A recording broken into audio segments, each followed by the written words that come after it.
Namaste. During the ongoing lockdown, there is a seamless supply of nutritious food for women and children in Asifabad district in the agency areas of Telangana. The food is based on millets, pulses, and other nutritious ingredients. Utnur ITDC is implementing the Giri Poshan Abhiyan with the help of Hyderabad-based ICRISAT.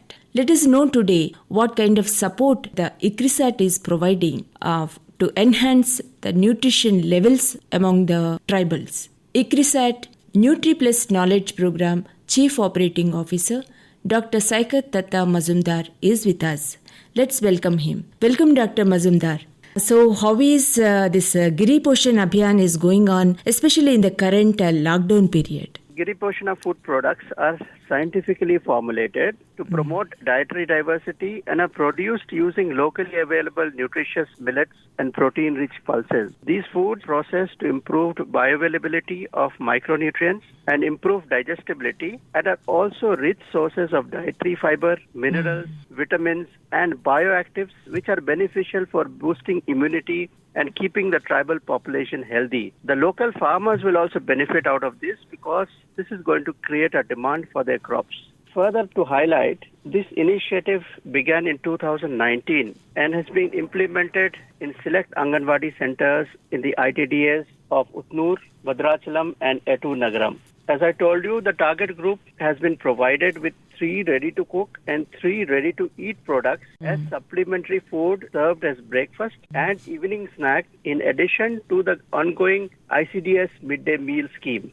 However, after the COVID hit and the lockdown was imposed, the Anganwadi centers closed and nutrition of the beneficiaries became a matter of concern until we, along with the Department of Tribal Welfare, the Secretary Tribal Welfare, Madam Christina, and her team, we worked out to change the model of implementation. So we moved into a model where we could directly supply these food products to their homes. And as you told you, there were 3 ready-to-cook products, but since we are going to serve to their homes, we moved into ready-to-eat products. So we started providing 3 ready-to-eat products made out of millet, sorghum, and pulses directly to the beneficiaries to their households. If you look at the target population, there is a high prevalence of malnutrition, including anemia, as per NHFS 4 data, that is the National Health Family Survey 4. The tribal communities are consuming undiversified diets and there is need of food-based intervention, and over 63% women and 56% children are anemic. About 22 to 35% children are underweight, and there is also prevalence of stunting, which is an indicator of malnutrition. This is the reason, along with the Department of Tribal Affairs, Government of Telangana, ICRISAT decided to provide food products which are designed and balanced in nutritional profiles so that it could be served very easily to these communities. The continuous lockdown has prompted to change the pattern of serving food. That's the beauty of the whole issue. Anyway, they are getting seamless supply of nutritious food. And what all the agencies that have been involved in the project? We call this as a convergence model. If you look at this model, it involves multiple stakeholders.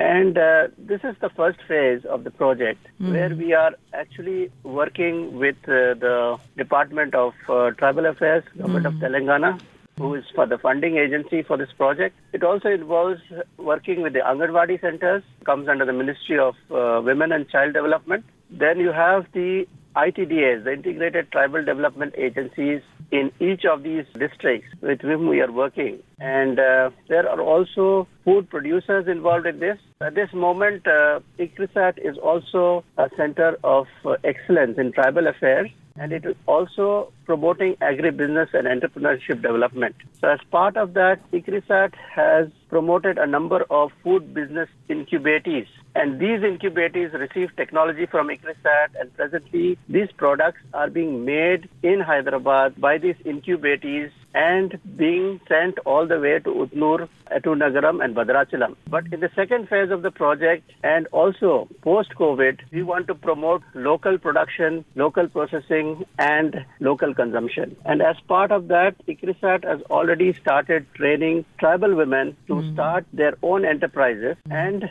along with support from the Department of Tribal Welfare, we are setting up 8 food processing units in 3 ITDAs which are going to start producing these nutritious foods using local crops, which means we are going to have the food produced locally and supplied to the respective Anganwadi centers or houses, along with creating nutri-entrepreneurs. These will be women who are being mobilized into joint liability groups, and these groups are going to be running these processing units. So this is work towards a more sustainable model where the local communities are empowered to earn their livelihoods along with ensuring their food and nutritional security. So this is the overall convergence model and the vision of the Giri Poshana project to empower the tribal communities and ensure their food and nutritional security along with additional livelihood opportunities, especially for the women and youth. That is the most interesting part of the whole project, sir.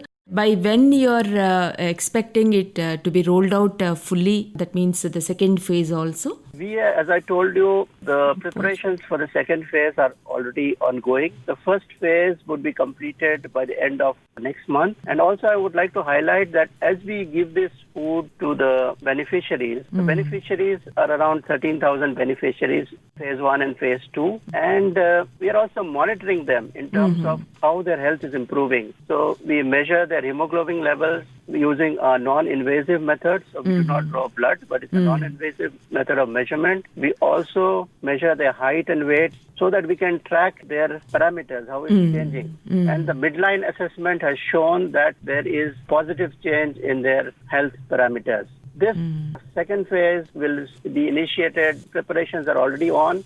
The baseline is to be done, which means we do the baseline of the population which is going to be fed. And this probably will start as soon as the lockdown is removed. And we are also, as I highlighted, along with that, we are going towards local production and local supply. So the 8 food processing units are already established. And in fact, even within the lockdown period, we have been able to take trial runs of the production with support of the project officers of the respective ITDAs. And this project is going to probably continue for another 1 year. Yeah. And before starting this program, were there any studies actually at the ICRISAT level? What kind of food we have to supplement them and what we have to include and like that? Have you taken only the data of this family survey and have there be any inputs from other agencies and national institutions, sir?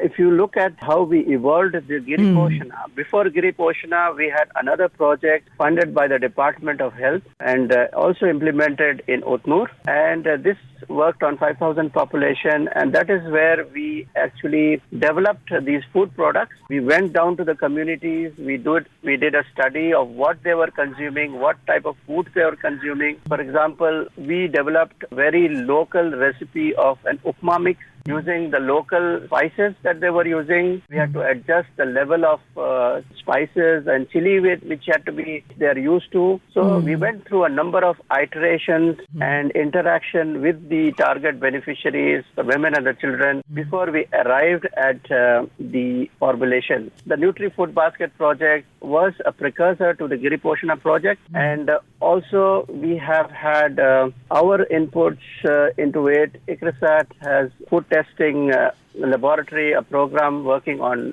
food product development, food safety, and food testing, which is the NutriPlus Knowledge Program. And all the expertise of that program were used to develop these food products, which are hygienic and, of course, provide the nutrition. And most important, as you can see in any food product, the beneficiaries will consume, especially children, when they like the taste. And that is what has been a winner for this particular project, because all the food products were developed in a participatory mode involving the beneficiaries. Rightly, what you said about convergence of various groups and various ministries. Similarly, this is also like one side farmer is getting benefit and the other side is the women groups and other units are getting benefit, and ultimately women and children, they are improving their nutrition levels. But quite interestingly, what you have explained, how you have evolved the menu and other things, things. Before that, you might have, as you rightly said, you had a detailed observation and detailed study about the food products, what they are eating and what they are. Have you observed anything which is very interesting among their food ingredients, which will be helping to enhance the nutrition levels, but not being used in a proper perspective? Yes, as part of our study, it was very interesting to note that most of the tribal populations, especially the elders, they told us that they were used to eating millet. One village which we visited, we saw a small local museum where they have kept all the collections of these traditional millets. It was in a house where everything they had displayed for us. And the elders told that today they feel they are more healthy as compared to the younger generation. And they believe this is coming from their tradition of having consumed coarse cereals, and this is what they want to revive. They also told us that they have how to eat millet,